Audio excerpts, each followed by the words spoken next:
Zionis Yahudi mencengkeram Indonesia. Implikasinya apa, Bapak-bapak, Ibu-ibu yang dimuliakan Allah? Gerakan Zionis Yahudi di Indonesia ini itu sampai polis sosbud hankam, semua lini dimasuki oleh dia. Bahkan kantor dagang Israel yang ada di Jakarta itu cuma kamuflase saja. Itu ternyata digunakan operasi intelijen Mossad. Pengendalinya mana? Singapura itu pengendalinya, karena Singapura itu satelit Israel wilayah Asia Tenggara. Jadi ternyata implikasi Zionisme Yahudi di Indonesia itu, umat Islam akan diliberalkan dengan sebuah nota diplomatik dengan kode referensi Beijing 1448. Isinya apa? Kementerian Luar Negeri Cina akan melakukan akselerasi percepatan menjadikan Indonesia sebagai sebuah negara sekuler. Sehingga akhirnya Wakil Perdana Menteri Cina Liu Yangdong hari Rabu 27 Mei 2015 pidato di Auditorium FISIP Universitas Indonesia. Syarat Indonesia mendapatkan bantuan hutang tahap pertama 647 triliun. Agama harus disingkirkan dalam kehidupan berbangsa dan bernegara.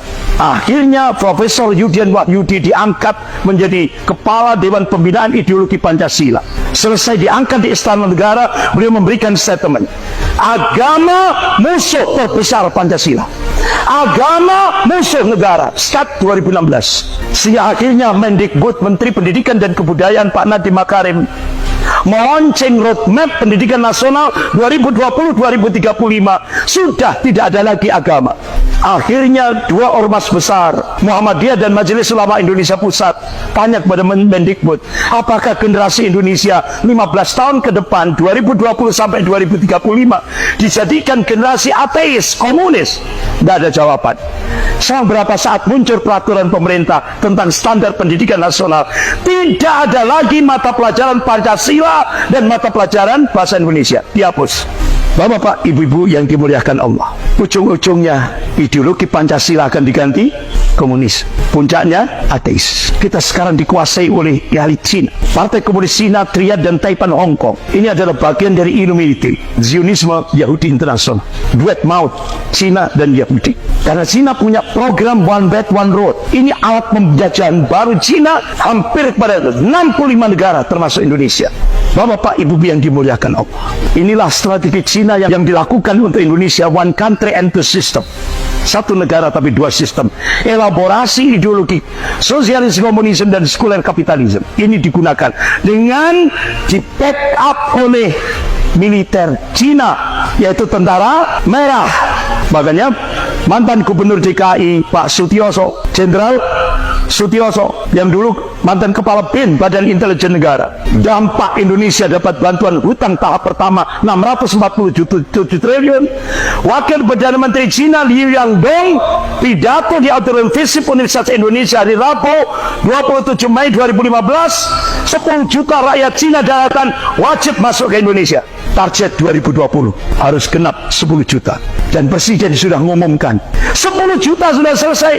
Hanya pemerintah menyiapkan 19 bandara udara dan laut untuk menyongsong tentara merah.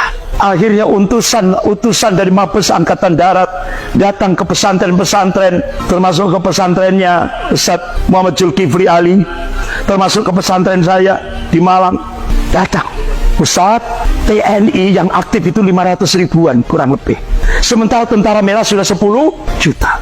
Kita TNI tidak akan mampu kalau tidak ditopang oleh umat Islam. Umat Islam wajib menyelamatkan NKRI.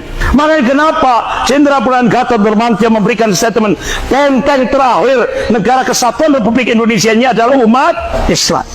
Jadi ternyata konspirasi mafia Taipan dan komunis Cina ini menjebol kedaulatan Republik Indonesia ini dengan dua proyek besar, yaitu proyek Mikarta dan proyek reklamasi. Ternyata proyek Mikarta itu grand design Cina untuk mengintegrasikan Indonesia ke cakupan wilayah ekonomi Cina. Jadi kalau kekhawatiran ini benar-benar terjadi, maka Cina dalam jangka panjang sistem pengelolaan infrastruktur pelabuhan laut, bandara akan dikendalikan pemerintah Cina.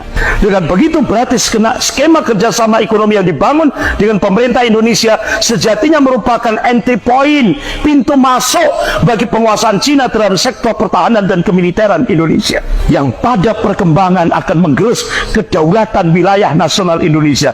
Itulah yang disebut dengan bencana geopolitik. Dan ini prediksi 2030 di Indonesia akan terjadi bencana geopolitik.